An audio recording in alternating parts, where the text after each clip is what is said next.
Well, since I've been doing some videos on Colt revolvers, I figured I might as well do one on this one. This here is just about the Cadillac of the Colt line, the Colt Python. Now these were they started making these back in the 50s and made them up until just a few years ago. And they were made with barrel lengths anywhere from 2.5 inch out to 8 inch in blue, nickel, and stainless steel. And this particular one was made in 1978. I bought it used in 1990, maybe 91, somewhere in there anyway.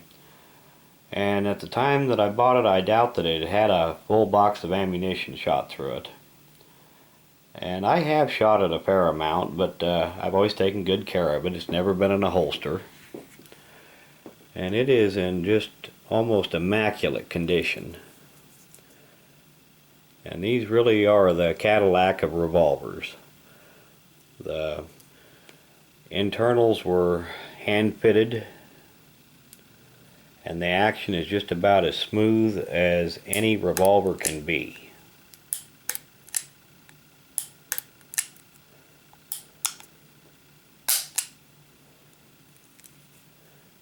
And these were designed to be both either a service revolver or a target revolver. And they were very nice guns.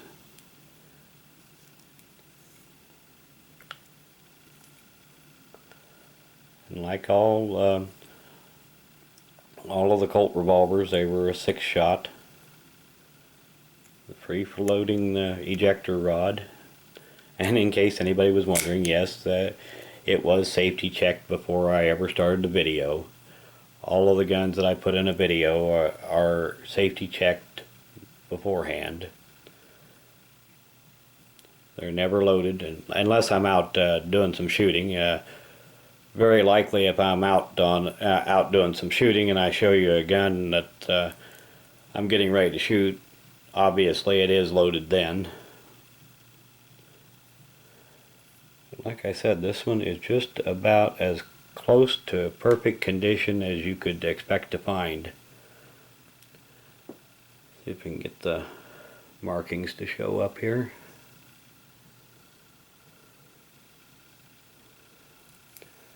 And the deep blue finish that they put on these Colts is just fantastic. And as long as you take care of them, the finish will last good on them.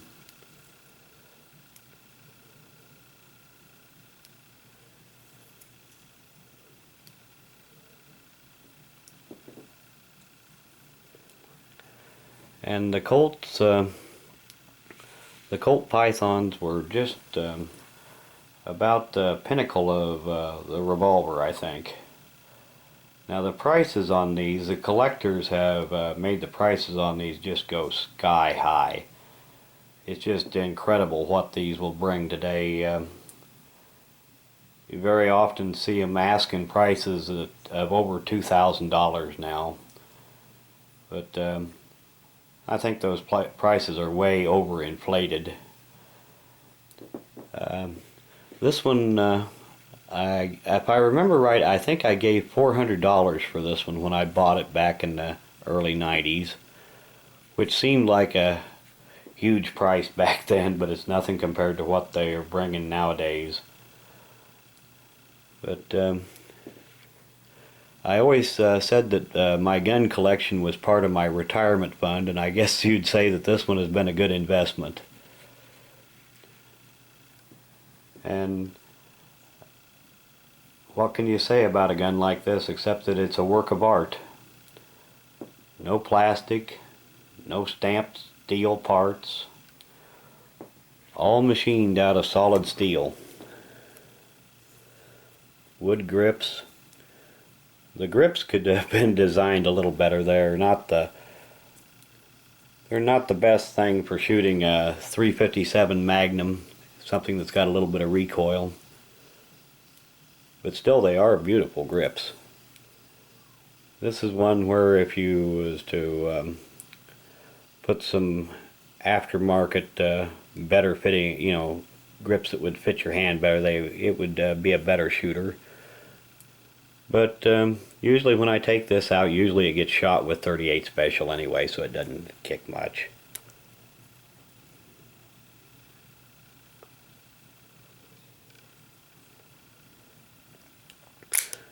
But it's hard to imagine just how good the action on these are until you try one. This has an even better action than the Smith & Wesson model 627-5 Performance Center revolver that I've got. And that one was worked over by some of Smith & Wesson's best gunsmiths. And the Python looks very much like the Colt Diamondback.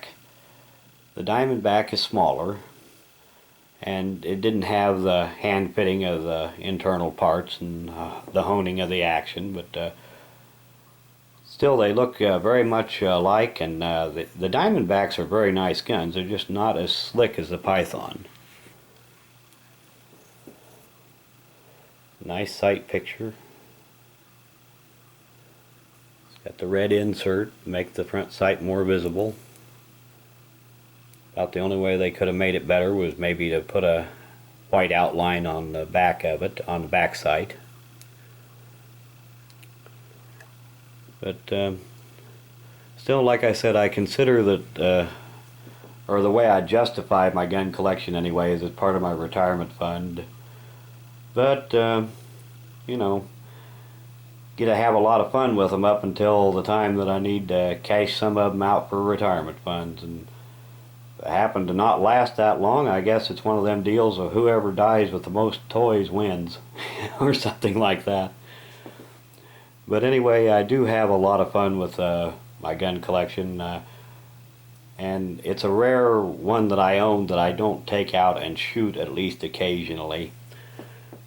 Now, if this gun was, unfired, absolutely brand new, I would probably leave it that way, considering, what they are worth in that condition. But like I said, as long as you take care of them and are careful with them, it won't hurt them. It won't hurt their value much to take them out and shoot them occasionally. And this one is just a pure pleasure to shoot. Well, I guess I've rambled on for about long enough. Thanks for watching.